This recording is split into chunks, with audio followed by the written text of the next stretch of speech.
I'll tell you what, man. It's actually a powerful interview. We get into it about some real stuff, and I'm excited to show our audience. And here is Tyler Brandon, interviewed by yours truly. So, a friend of ours, we were on their podcast a week or so ago. He is a good friend. He's become a friend, and he's a good guy. We were honored to be on his podcast, and that would be our friend Tyler Brandon from Faces and Voices of Recovery. He is an advocate of recovery. He is in recovery himself, and he represents Recovery Stories Have Power podcast that we were guests on, and we had a great time. We felt welcome. We felt comfortable. Well, maybe not that comfortable. I was a little uncomfortable. We're used to interviewing people and not getting interviewed, so nice to have you back. How are you, my friend? Good. How are you? Yeah, it's a very different perspective when you're on the other side of the coin. It is. Yeah, I got my feels about it because I'm comfortable enough with the podcast now and getting on a place and talking and knowing my story and knowing that it's fluid and it's honest. I don't have to hide anything. I can be myself. And I was on your podcast, and I realized that like my true self has value. What I'm sharing, is just honesty, and that has value. And the guy I pretended to be for so long really had no value. He was fake. He wasn't a real person. He was somebody trying to be, fake it till you make it, but I never really made it. I think a lot of addicts can identify with that. How you doing? Good. A lot of moving parts, Mm-hmm. constantly. We have different events that we attend, or different contracts we work with, that we have in-person trainings. We're still delivering all of our online virtual trainings through different networks and through different organizations. So it's a lot of good work. Still delivering all our trainings, still trying to deliver as much technical assistance as we can, collaborating with some really good organizations also, the same mission in mind, same objectives. So it's good.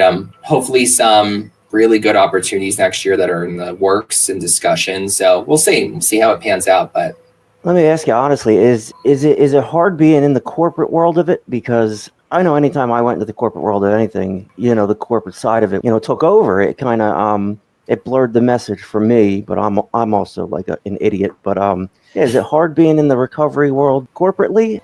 I guess it depends on what you prefer, what your preference is in giving back. So, for example, I know for me, I'm more of I don't want to feel that I am responsible for someone's, life or journey, progress. Like, I want to assist, but I can't have that type of pressure that I am, their safety net.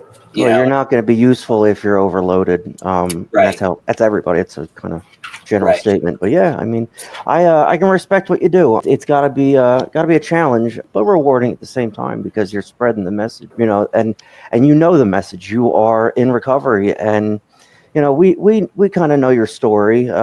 We talked last episode you were on. Really powerful stuff. We got a lot of feedback. A couple thousand people watched it, and it was really powerful. Your moment in the rehab where you broke down and had this physical reaction to asking God to intervene, because you knew you were done after that. And that was such a powerful story. Resonated with me, resonated with our co-host, and you saying to the preacher man that you had that, and he was kind of envious of it. And you mentioned to me the other day that you go to a Bible study.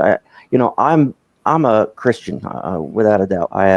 I'm spiritual. I go to church once or twice a month. I watch some podcasts. We talked about it in my meeting last night. If you don't figure out the spiritual component of it, if you don't have that spiritual awakening, you don't have that epiphany or whatever, those people typically don't make it. I've never heard somebody come to an AA meeting, a speaker meeting, and say, yeah, I got 12 years sober and yeah, never found God, but the doorknob was my higher power, and here I am. I've never heard that, so it's interesting, and here you are with a spiritual component. What's that like for you? How does that play in, and how does that look? Yeah, so it's hard because like people really can get very offended when you discuss it's interesting. I've always wondered why there's such offense, and I get there's triggers maybe, and maybe the upbringing depending on how extreme the faith was in their childhood. But for me, and I am so far off from being like the idea of a perfect Christian, so far off. Sure. And it's literally to the point where like I know that like I am fighting day in and day out to get a spot in heaven. Like I'm not one of those Christians that's going to die tomorrow and go, oh, I'll be in heaven.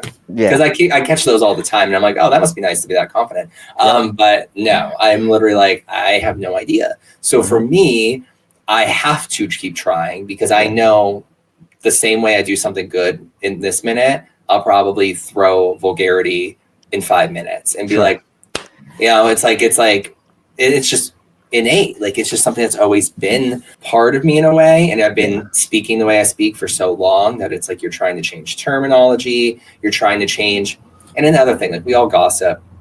We all judge at certain points when we shouldn't. But that's a big thing, as humans. It's very easy to see something that may shock you and be like, oh my gosh, and like, I've really worked on stopping it at the oh my gosh and not finishing a sentence in my mind, because that's the hardest thing. People think judgment is just outwardly speaking, It's like, no, like, in my opinion, and what the Bible says is God knows your thoughts. So whether you said it out loud or not, you still judged. Sure. So I'm really trying to, like, I've done way better with the outward judgment. It's the thoughts in my mind where I'm like, no. Like, as it's happening, I'm like, nope. Right. So it's the most important thing to me. And actually, since I got baptized a few weeks ago, I missed one of the Wednesdays because I just forgot. Like, I go on Wednesdays, which is why we're recording early today. Yep. I go on Wednesdays, and I missed one because I just lost track of time. By the time I remember, it was like 8:00 and it was too late. So I was at GNC, which is supplement store, and one of the worship leaders from my church, I have never seen anyone from my church outside of church. Yeah. Ever. I don't hang out with them. I don't hang out with the congregation. I don't see them randomly. And I'm in GNC, and literally one of the worship leaders comes walking in. And I was like, are you kidding me? And it was like the day after. Yeah. So sure enough, they're like, oh, hey, it's good to see you. So where were you? Like, literally, I'm like, oh my gosh, like, how do I see them? And I had already apologized. I'm like, God, I'm sorry. It wasn't intentional. But like, the fact that even that moment proved to me, because again, what's the likelihood that I've never seen these people in years ever? And the one time I miss, when I'm like made a promise that I'm going to be more consistent, is when I get corrected. Of course. That's how it is. Yep. So those are the moments that make you realize, like, for me, my faith is very validated. There's a million examples I could bring up, but that's one of the many. That's admirable. It really is admirable, because a lot of people don't do that. They don't hold themselves accountable. And I was the same way for years. I was judgmental. As soon as somebody walked in the room, I'd character assassinate them top to bottom, have them figured out. And recovery has helped me a lot, because it levels the playing field a little bit. I walk into an AA meeting, and I really don't think that way anymore. It comes and goes. I'm not perfect, but I'm on this level where I'm like, I'm not better than him. The stuff I've done, and my story that I've been honest with, these people know. I'm no better than him, and it helps. But I still do it. I'm still, like you said, it's a daily struggle. But like, the other thing is, like, I try not to be too hard on myself with my vernacular, like, I curse. I was a truck driver for a long time. So like, I can curse up a storm and get people laughing. Angry Tim is people like him until he loses control.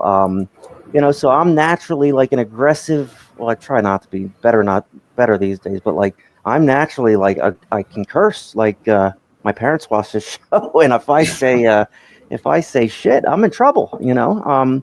So yeah, it is. I try not to hold myself too high a standard because I didn't make me, and I've been made with mistakes, and Yeah. I try to honor God the best I can with this show. We don't shove it down people's throats because we don't want to lose people, because like you said, it is a touchy subject. Right.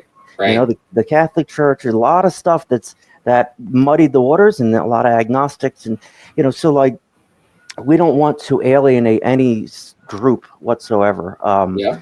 So we're spiritual, but we understand the steps, and we try to convey that message. And it is nice to come across someone else who's in the position you're in, who also is a Christian. And I really don't say the word Christian on our podcast. I say higher power. I say spirituality. But I don't. Right. I just realized it just now. I don't use the word Christian. Right. And why, and I realized that too. I've literally, and I've had to change that because it's almost, I started realizing that I wasn't saying Christian, not so much. I mean, at work, it's different, right? Obviously terminology changes when you're at work, but I'm talking about even day to day, just people I talk to, I'd be like, oh, I'm spiritual. Right. No, I'm Christian, and it's like, I started realizing, why am I changing? Sorry if you hear airplanes going on. I started changing it because I started realizing that I didn't want someone to judge me for being Christian. I'm like, why am I, like, I'm saying I'm gay quicker than I'm saying I'm Christian, meaning that clearly I don't care about the judgment of my sexual orientation, but I care about the judgment of my faith. Yeah. And once I realized that clearly I was not, I wasn't living up to what I should be living up to as a Christian. I mean, look at the apostles. They were literally executed for preaching. So if I'm not going to get killed for it, right? Like, no, I'm not going to walk down the street and say I'm Christian. Well, maybe. Who knows? But realistically, I can nearly guarantee I'm not going to be living with the same type of likelihood of execution as the apostles did, back then. So for me to be scared to say Christian is ridiculous. So once I started realizing that, I'm like, nope. So now I really try to make sure, like, no, say Christian. Don't say something else. I just realized that just now talking to you, hearing you say it for a second time on a second podcast, I was thinking about it, and I don't use it not only on the show, but in life. Like, and you're right. I don't want to be, like, you're a Christian, you believe in that particular God, it's God, he's in heaven, it's the Trinity, all that. So, if you say you're spiritual, people can let that slide because that could mean anything. Maybe I worship the universe, maybe I worship Buddha or whatever. So, like, you're right. We should take a stance, and we don't have to shove it down people's throat, but but just be proud of your faith. Like, there's a lot of Hindu, a lot of people practice Hinduism that I knew during years of kind of personal training. They were some of the most outwardly, like, faithful people I've ever met. And I'm like, why am I scared to say Christian when all these other faiths, Buddhist, Hindu, like, they have no problem saying what faith they connect to, and here I am hiding from saying the truth, saying my truth. So it's like, once I realized that, I've really worked on it. I still catch it, and I'll start saying it. I'll be like, oh, I'm very Christian. I'm like, I'm Christian. And then, because then I think too, as a gay man, it also changes things a little bit, because obviously what scripture says about homosexuality, it makes you, there's almost like this judgment right away. Whereas, and I'm not sure, I'm sure there's other gay men that feel the same way, but if you're talking to people in the community, because of what scripture says, there's a lesser likelihood that they're going to be in their face. So, and there's a higher likelihood there's going to be more judgment from them that you are in that faith, because they feel that you're kind of like the enemy, or you're turning against your own community. And it's like, that's not the case. Two things can be true at the same time, and from what I've been through in my life, God knew I was gay when I was from before I was even born. So he hasn't turned his back on me, even though I'm gay. So I that's what I look at, not what scripture says, Well, if you go to if you go to a Baptist church, like an old school church, like the Bible is scripture. It's what they follow, and it says women can't preach at the pulpit. It says sodomy is a sin.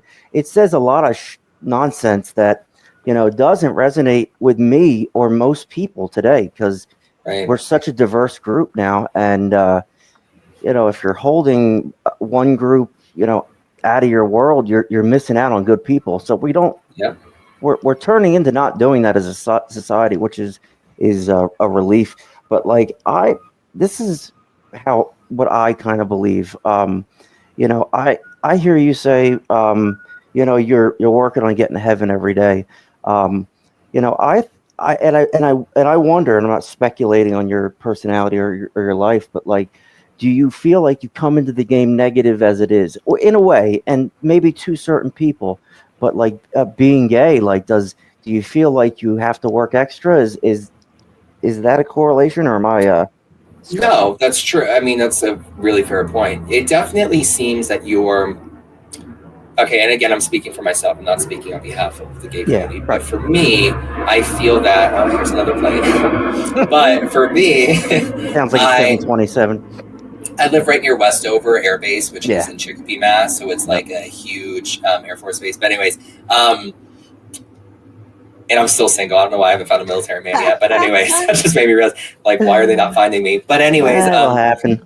so for me, like, it does seem like it kind of puts you behind the starting line. Like, so if everyone's kind of, if you look at, I'm using a metaphor, if you look at kind of the finish line as heaven, right? And everyone's Yep. starting in a literal race, like, it seems like I'm kind of already getting forced to stand, maybe 100 feet back. Like, everyone else kind of already has that push, and I'm already forced back because it's something that was not a choice. It's something that you feel in you, like, it's the same way. And I try to explain this to people, and it gets so frustrating how they can't grasp it. The same way a heterosexual feels about the opposite sex is exactly the same way someone that is homosexual feels about the same sex. Sure. We don't know why. We don't know if it's a gene. I don't know if God implants it. I don't know where it comes from, but I can literally trace back to probably 4 or 5 years old, and we talked about this on the phone. Oh yeah. I can trace it all the way back then. And there was never a time that I ever found women sexually attractive for me.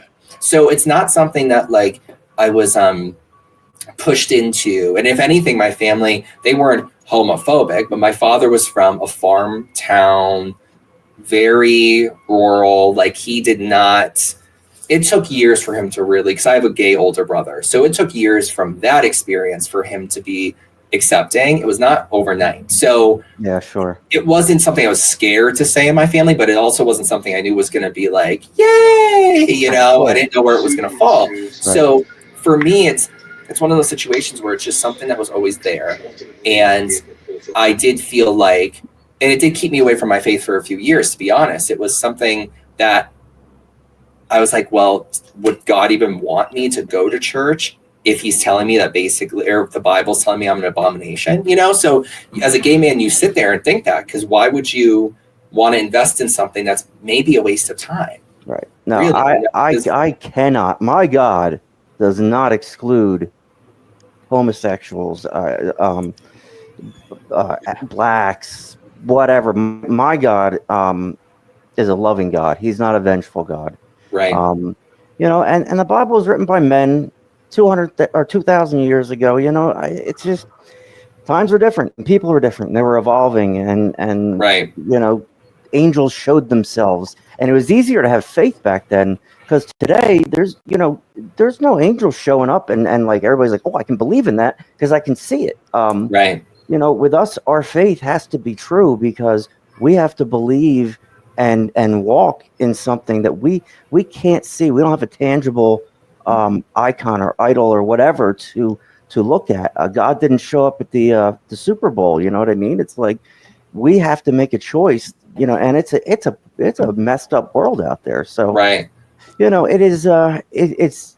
It really affects me to hear your faith, because you unfortunately have to work harder. You don't have to work harder, but there is a stigma that yes. you don't Some churches. There's a lot of progressive churches. What kind of church do you go to? Like what? A Baptist church, actually. Really? And and when I was getting baptized, this is why I can't be out in public. So I was in church and I was going through the baptism like walkthrough. Our pastor does like a kind of like, this is where you'll change. This is where you're going to come into the tub. Da, da, da, da, da. So it was kind of like going over a walkthrough, and it was me and another woman. And we have two closets where our church is set up. We have two closets, changing rooms, and then the like worship stage, and then the tub is right behind that. Yeah. So you have to come out of the closet and then you come into the tub, whatever. So first off, I'm like, it better be warm. Oh my God. Yeah. So I'm like, it better be warm, like it better be heated, like kind of cracking jokes, but I'm actually kind of serious because I don't want to dive into cold water. So he's like, Tyler, like this is not like a 5-star luxury process. So anyways, we're going through and I'm standing in the closet and the woman goes, she was like, Tyler, like come out, like you don't have to stand in the closet. There's space right here to stand. And I go, oh, I was in the closet for too many years. Thank gosh. And I walk out and she starts laughing. So I thought it was funny. So I'm laughing. And then he literally covers his face and he's like laughing, but he's trying to hide it. So then we walk up. But then that resulted in him calling me into the office. It felt like back in school with the principal. Yeah. So he called me into the office, into his office at church. And he said, and at first I was offended, but I realized I was offended because I wasn't grasping what he was saying. I was taking it more personally. But he was saying, like, listen, like we are a Baptist church. He goes, as a Baptist church, he goes, this is what they feel. Like we don't, as the Baptist denomination, like we're not as open and accepting for homosexuality. It's just not what they preach. I've gone to a Baptist church my whole life and now. Right. And he goes, that's not what I personally feel per se, but this is what we said. And he's like, I want you to know that before I baptize you. So it's not a shock to you if, it's not what you expected post baptism and we're not, whatever. Good for him. And and I appreciate it after, but at first I thought he was saying it because he just didn't want to do it. And this was kind of his cop out. So I was looking at it like that. So then he says something at one point and I go, Pastor, I'm like, you realize I could go to like a New Day non-denominational church with gay pride flags hanging out, and not a hit to anyone that does. I'm saying I could go there, and not only would I be accepted, I would be like set up. Like people would try to set me up with other gay men in the congregation. Yeah. I go, I'm coming here because I do agree with a good chunk of what the Baptist denomination preaches, and I'd rather potentially overshoot scripture than undershoot, So it's kind of like, I'm trying to tell you that I know people are going to judge me. I know that I'm not technically accepted in the denomination, but as long as you're okay with me as my pastor being here and I'm here for God, that's all that I care about. I don't care about what the congregation thinks. So then he was like, Tyler, I respect that so much, because he didn't think about it clearly. And then he's like, you could, and you're coming here knowing that it's not going to be an easy path for you. And I'm like, it's not. So that changed the tone of the conversation. And he was like, I'd love to baptize you, And then I go, okay. I'm like, well, let's do it when there's not many people here, because I don't want to sense their judgment. But then he was like, we should do the opposite. He goes, let people judge, but show them that no matter what you think about me or judge me, I'm still going to keep my relationship with God. Yeah. And I was like, you know what? That's true. And God would appreciate that more, in my opinion, too, because it's saying basically, not F you, but in a way saying like, my relationship with God means more than your judgment. I don't give a shit what all of you think. So I knew I got baptized and there was like 45 people there. I almost had a fucking heart attack. But oh my gosh, I was like, okay, you told me there was a few, not 45. Yeah. So I'm like sitting there all freaked out, but we ended up doing it and whatever. And then there was a few people that were super supportive, that were super sweet. And I'm sure I didn't look at all the congregation because I didn't want to like notice any faces that were rude, because I didn't want to ruin the moment. But I'm sure there were countless people that were like, oh, he's gay and he's getting baptized. What a joke. Like people are assholes.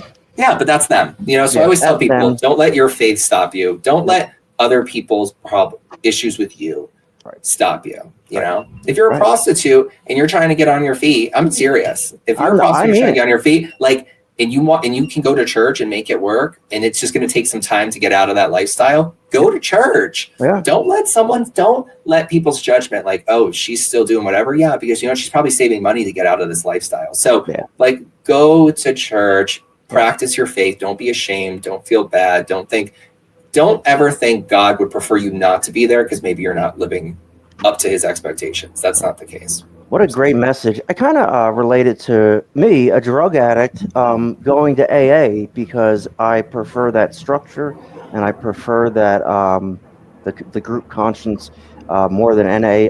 I go to NA, but like I'm a member of an AA group, so like you could go to one of those progressive churches that have a light show and you know like it's and you choose to go to the Baptist church. I mean, I I can see what your faith shows. Not like I'm not judging your faith. Right. I can see your light. You know. And yeah, we were going to talk about mental health, and this is my mental health. So it's I'm glad it was this. This was much better. So like yeah, I just you know I have a heart for people in the gay community. I have a heart for you know people who have issues. You know what I mean? Because like I'm not better than them. I was an IV heroin addict. I shot cocaine and heroin and God knows what else. I'm better than somebody who's gay. Like Right. they're probably better than me. You know, so like that's why I love recovery. Addiction is addiction, but recovery levels it out. The playing field's level. So you and me can talk as equals and as friends, Yes. you know, and Yep. that's a beautiful thing that you know I feel bad. Normal people don't get to have that, and it's a shame, you know, because it's a good thing to have. The shit. I mean, I thought it was my phone. What happened? Oh yeah, The music. your I outro thought, music.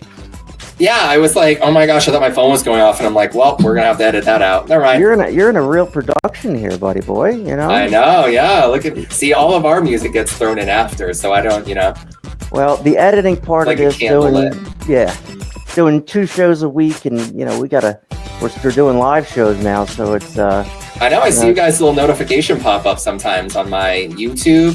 YouTube it pops up. And have you done Instagram yet, or just all of them, yeah. Okay, so I've gotten notifications on a few, and I was gonna jump in and just Well, my kids did last week, and they were idiots. They were blowing up the Instagram feed, saying hi to Mike. They love Mike, and you know they were I pulled them on, and they had a blast. So That's so sweet. you know things are. I want other addicts in recovery who have burnt stuff to the ground like I have to see that that's possible. You know you can get that back.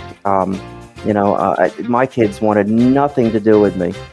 They told me where to go and how to get there a couple of years ago, and now we FaceTime every day. You know, so it is possible to be at your bottom and get it all back, but you have to buy into recovery and spirituality and our God. You know, you have to figure that component out in order to. And a lot of people who are blasted by recovery or addiction, you know, they're ready. They're rock bottom and they're looking up. So there's only one way to look, and it's up to heaven. You know, so like it's nice to see transformation in the room. So Tyler, Brandon, great friend of the show. Thank you for coming on. Oh my gosh, that picture! I love it. I can't.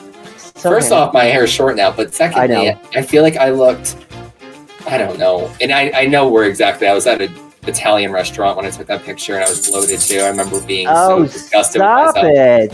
I was like, oh, it's only from the chest up, thank God. You're worse than me. I was like, I'm going to send you an MP3. I did so bad. And you're like, yeah, we're not going to do that. I'm like, all right. Yeah, but did you like it? I loved it. Yeah. Oh my, and the short that they put out today, I was like, oh my God, that was great. So I'll share that tonight. Oliver is awesome with editing. Like he knows what he's doing. I have no idea how to edit. I just speak. Yeah, I speak and then he figures it out after. But yeah, as an editor and a graphic designer, I could see he did a great job. So, all right, Tyler, we'll see you soon. Thank you for coming on, bud. Thank you, Tim. And tell Mike I said hi. I will. Thank you, Tyler, for joining us. It's always a pleasure. Faces and Voices of Recovery is dedicated to advancing recovery efforts, keeping themselves committed to the progress of recovery. They advocate for normalizing recovery and destigmatizing addiction. Link up with their socials. Their podcast is Recovery Stories Have Power. That's available on Spotify, Apple, and Amazon. And check out their website, facesandvoicesofrecovery.org.